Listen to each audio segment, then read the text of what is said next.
Hello.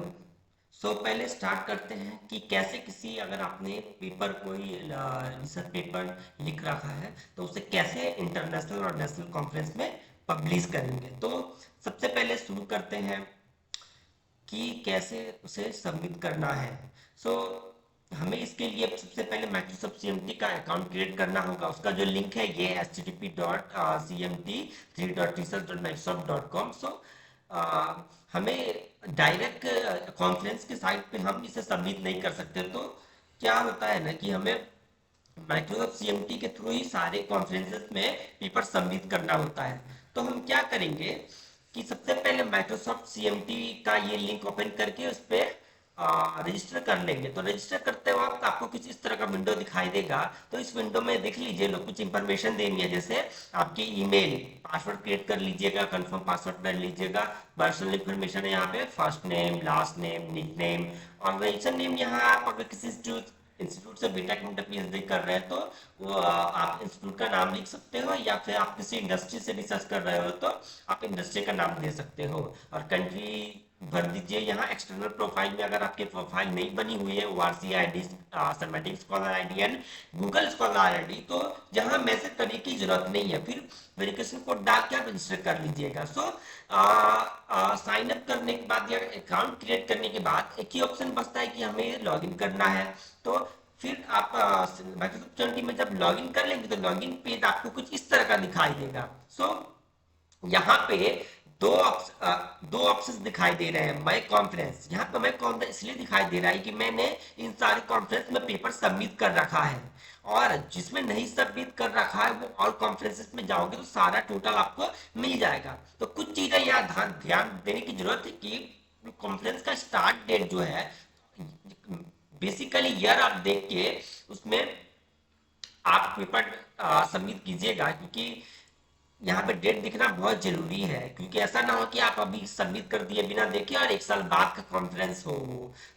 बहुत सारी चीजें इसमें दिखने की चीजें, स्टार्टिंग डेट, लोकेशन कहाँ पे हो रहा है, और उस वेबसाइट पे जाके आपको सारी इंफॉर्मेशन लेनी होगी कि उसकी फीस कितनी है कॉन्फ्रेंस की, वो उसका डेट ऑफ सबमिशन कितना, कितने डेट तक उसका डेडलाइन है,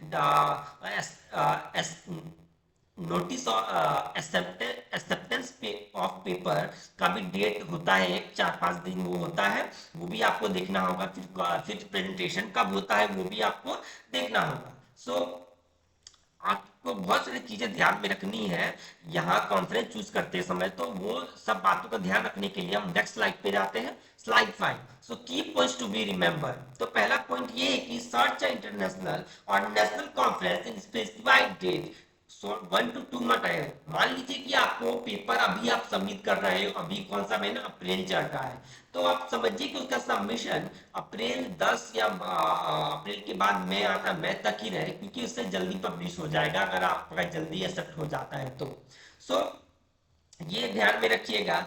फिर आप डेट, फिर उसकी वेबसाइट पे जाइए। जैसे यहाँ ये इसकी साइट है, जैसे ये कॉन्फ्रेंस हो गया, तो ये कौन सी जो ऑर्गेनाइजेशन है वो कंडक्ट कर रही है उसकी साइट पे चले जाएंगे, यहाँ क्लिक करके तो उसकी साइट पे आप चले जाइएगा तो वहां पे सारी इंफॉर्मेशन आपको मिल जाएगी कि check date of submission, acceptance and presentation. उसमें से आपको क्या करना है कि बहुत सारे कॉन्फ्रेंस को इस तरीके से चुनना होगा कि जो टॉपिक्स पे आपने रिसर्च पेपर लिखा है, जैसे इलेक्ट्रिक व्हीकल या एआई का या सीएस का, तो टॉपिक आपके रिसर्च टॉपिक से मैच करना चाहिए, नहीं तो फिर वो उसका कोई फायदा नहीं रह जाता है। फिर तीसरा क्या है कि आपको ये चेक करना है कि वो ऑनलाइन और ऑफलाइन दोनों ही मोड में हो रहा है, मतलब हाइब्रिड मोड में। वहाँ हाइब्रिड लिखा रहा है, उसका मतलब ही यही है कि ऑनलाइन और ऑफलाइन दोनों में अवेलेबल है। तो जो आप प्रेफर करते हो, अगर आपको लगता है कि पास में है तो ऑफलाइन का ऑप्शन चूज कर सकते हो, और अगर दूर है आप फॉरेन कंट्रीज का कॉन्फ्रेंस भी अटेंड कर सकते हैं ऑनलाइन। अब तीसरा ये है कि आप उसका फीस भी चेक कीजिए। किसी किसी कॉन्फ्रेंस का फॉरेन कंट्रीज का फीस बहुत हाई रह जाता है, तो आप जानकर कोशिश कीजिए कि कॉन्फ्रेंस जो है इंडिया का हो और उसका जो फीस है 5,000 से 10,000 तक हो। ये सबके लिए अलग अलग होता है, स्टूडेंट्स के लिए, स्कॉलर के लिए और प्रोफेसरों के लिए अलग अलग फीस बनती है। द पेपर जो है वो एक प्रेस्टिजियस इंटरनेशनल इंटरनेशनल कॉन्फ्रेंस में पब्लिश होने के लिए आपको ये ध्यान में रखना है कि वो IEEE एक्सप्लोर नहीं तो स्प्रिंजर का हो, नहीं तो कुछ और चुने हुए प्रेस्टिजियस कॉन्फ्रेंसेस का हो। इसके अलावा हो तो उसमें सबमिट मत कीजिए पेपर, और वो उसकी भी डिटेल आपको उसी वेबसाइट पे जाके मिलेगी जो ऑर्गेनाइजेशन जो कॉन्फ्रेंस कंडक्ट कर रही है उसकी साइट पे आपको सारी डिटेल्स मिल जाएंगी। सो और एक बात चीज का ध्यान रखना है कि कोई भी जो कॉन्फ्रेंस है IEEE एक्सप्लोर, स्प्रिंजर, नेचर, इसका एक इंडेक्सिंग होता है, जैसे Scopus, E3, web of sciences, Google scholar index. So इन तीनों का ज्यादा है तो ज्यादा अच्छा है। तो बहुत सारी जो कॉन्फ्रेंस है वो बहुत सारे इंडेक्सिंग का इस्तेमाल करती है, जैसे समझ लीजिए कि वो स्कोपस का भी कर रही है, गूगल स्कॉलर का भी इंडेक्सिंग कर रही है। तो जितना ज्यादा इंडेक्सिंग करेगी उतना ज्यादा अच्छा रहेगा। तो आप ये भी उसकी साइट पे जाके देख सकते हो। अगर अवेलेबल नहीं है तो आप ईमेल करके पूछ सकते हो उन्हें, तो आप जरूर ईमेल करके पूछ लीजिए, क्योंकि बहुत लोगों ने इसके इंडेक्सिंग को नहीं लिख रखा होता है। सो चलते हैं नेक्स्ट स्लाइड की तरफ।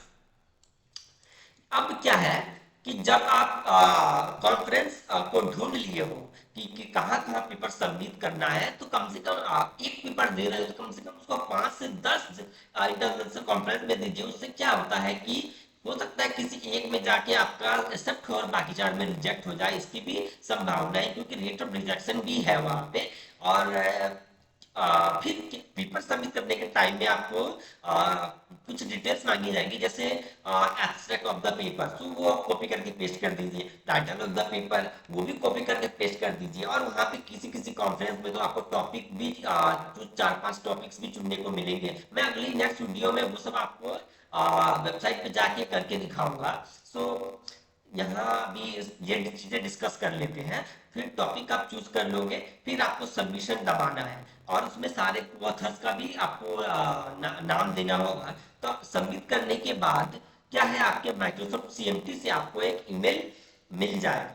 और एक चीज का ध्यान रखना है कि आपके जो रिसर्च पेपर है उसका प्लेगरिज्म का रिपोर्ट 15% से नीचे हो। बहुत सारे इंटरनेशनल कॉन्फ्रेंस 20% तक ले लेती है, पर 15% तक नीचे हो तो अच्छा रहेगा।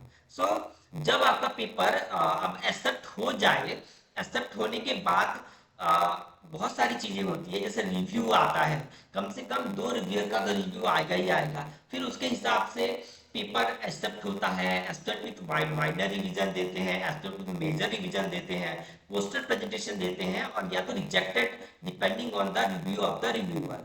सो अगर इन एक्सेप्ट आ गया है, accept with minor revision, accept with major revision, तब आप पे जो कॉन्फ्रेंस की फीस है वो पे कर सकती हो। फिर आपको रिवीजन जो रिवाइज जो जो रिव्यू में कहा गया था वो सब आपको पूरी चीजें ठीक करके फिर से एक टेम्पलेट के अकॉर्डिंग रिफॉर्मेट करके उसको माइक्रोसॉफ्ट CMT में नहीं तो सबमिट करना पड़ सकता है, या हम लोग ईमेल करेंगे तो एक ईमेल आईडी दी जाएगी, उस पर आपको मेंशन करके भेजना होगा। जब भी आप पेपर सबमिट करोगे आपको एक आईडी मिलेगी, वो 1 डिजिट भी हो सकता है, 2 डिजिट भी, और 3 डिजिट भी हो सकता है। फिर जैसे ही आप पेपर सबमिट कर दोगे, थोड़े दिन बाद जब आप देख लोगे कि प्रेजेंटेशन का जो डेट सामने आ रहा है उसके पहले ही आपको या तो ईमेल में आपको भेज दिया जाएगा, या तो वेबसाइट पे भी, या दोनों ही जगह आपको अवेलेबल हो जाएगा कि आपकी डेट ऑफ प्रेजेंटेशन और स्लोट्स। स्लोट्स का मतलब वही है कि किस दिन और किस टाइम पे आपका प्रेजेंटेशन होगा, अगर आप ऑनलाइन भी दे रहे हो तो। सो फिर उसके बाद ये काम बचता है कि प्रेजेंटेशन के लिए आपको रिसर्च पेपर का PPT फॉर्मेट में प्रेजेंटेशन बनाना होगा और प्रेजेंट करना होगा। सो जैसे ही आप पेपर सबमिट कर दोगे, यहाँ पे जब पेपर एक्सेप्ट हो जाता है तब एक्सेप्ट इस तरीके से आता है, और रिव्यू भी आप इस पे क्लिक करके रिव्यू पे रिव्यू पे रिव्यू देख सकते हो।